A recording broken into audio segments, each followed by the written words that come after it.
ভাই আপনারা অনেকেই বলেন যে আমি যেন পুরো মাছ কাটার ভিডিও দেই, কিভাবে মাছ কাটতে হয় টোটালি সব কিছুর ভিডিও যেন আপনাদের কাছে উপস্থাপনা করি। তো আজকে আমরা এই মাছ দুটা কাটবো। টোটালি এই মাছের কিন্তু গরম পানি দেওয়া হয়েছে শরীরের উপরে, তাছাড়া কখনোই এভাবে আঁচড়ালে কোনোদিনও এর উপরকার এই নোংরা অংশটা উঠবে না। আর আপনারা অনেকে বলেন যে ভাই এরকম গরম পানিতে না কাটলে কি এই মাছ খাওয়া যাবে না? না ভাই, সবগুলা মাছেরই এক একটা কাটার স্টাইল আছে বা খাওয়ার জন্য এক এক রকমের প্রসেসিং আছে, সব কিছুই সবজি থেকে শুরু করে সব কিছু। তো এই মাছগুলাও সেম। আপনি যদি ওই উপরকার দেখেন আর দাও দিয়ে টান দেওয়ার পরে দেখেন নোংরা যে এই কালো যে ইয়াটা আছে অংশটা আছে ওটা কিন্তু উঠে আসতেছে আর ফর্সা অংশটা বের হইতেছে। একটা জিনিস যদি দেখতে সুন্দর না লাগে ওই মাছটা কিন্তু খেতেও সুন্দর লাগবে না। তো এই মাছটা দেখেন উপরের অংশটা যখন ছুরি দিয়ে টান দেওয়া হইতেছে ওই কালো অংশটা টোটালি উঠে যাইতেছে, উঠে গিয়া ভিতরের যে সাদা অংশটা ওইটা কিন্তু বের হয়ে আসতেছে। আর টোটালের পুরাটা যখন কাটা হবে তখন অনেক সুন্দর লাগবে। দেখেন মাছ দুটা কিন্তু অনেক ফ্রেশ, একদম তরতাজা ভালো মাছ, একদম ফ্রেশ।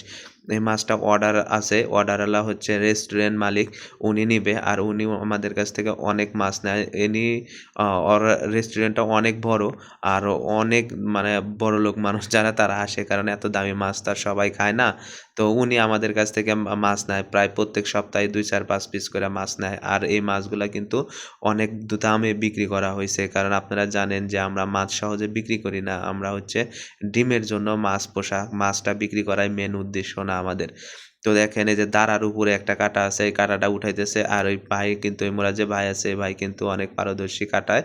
তো উনি সুন্দরভাবে কাটতে পারে মাছগুলো। তো উনি এইখানে কাজ করে অনেকদিন হয়েছে, তো তাই সুন্দরভাবে সব কাজগুলো কমপ্লিট করতে পারে। দেখেন কত সুন্দর করে উনি কাটতেছে। তো আমরা এই মাছগুলা কিন্তু যতটা পারি সুন্দর ক্লিন করে একদম পরিষ্কার করে তারপরে কাস্টমারের কাছে দেওয়ার জন্য, কারণ কাস্টমার যেন কোনোভাবেই কমপ্লেন না করতে পারে। দেখেন একদম মাথাটা সুন্দর করে সোফা দিয়ে ঘষিয়া পরিষ্কার করে ধুইয়া একদম আইস দিয়ে প্লাস্টিকের ভিতরে তুইলা তারপরে ওনার ওইখানে নিয়ে পৌঁছা দিয়ে আসবো আমরা।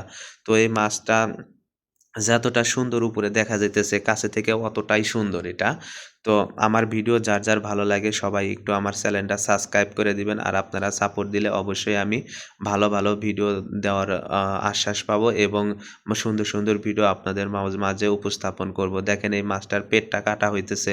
যে কাস্টমার এই মাছটা নেবে সে হচ্ছে পেটটা কাইটা ভিতরের যে নাড়িভুড়ি অংশটা আছে উনি ওটা নেবে না, আর বাদবাকি যা আছে টোটালে নেবে। কিছু কিছু কাস্টমার আছে কাটা এবং মাথা নেয় না, ওইগুলা সে শুধু ওই মাংস অংশটা নেয়। তো এই কাস্টমার টোটালি সব নেয়, কারণ এই মাছের যে কাঁটাটা আছে ওই কাঁটাটা অনেক মানে মোটা, ওইটা যদি বেসনের সাথে সুন্দর করে মিক্সড করে যদি ফ্রাই করা যায় তাহলে অসাধারণ লাগে। এই মাছগুলা খেতে কিন্তু খুবই মজা।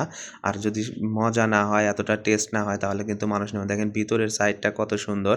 এই মাছটা কিন্তু ডিম হতো না, যার জন্য এই মাছটা আমরা ধরছি, ধরার পরে কাটতেছি। দেখেন মাছের ভিতরের কিন্তু অংশটা তেমন তেল নাই। আর আমাদের এই মাছের যে ডিম হয় প্রথমে আগে তেল হয়, তেল গইলা তারপরে হচ্ছে ডিম হয়। দেখেন ভিতরে কিন্তু কোনো তেল নাই, এই মাছটা ডিম হইতো না। এই মাছটার বয়স আছে ৮ বছরের মতো।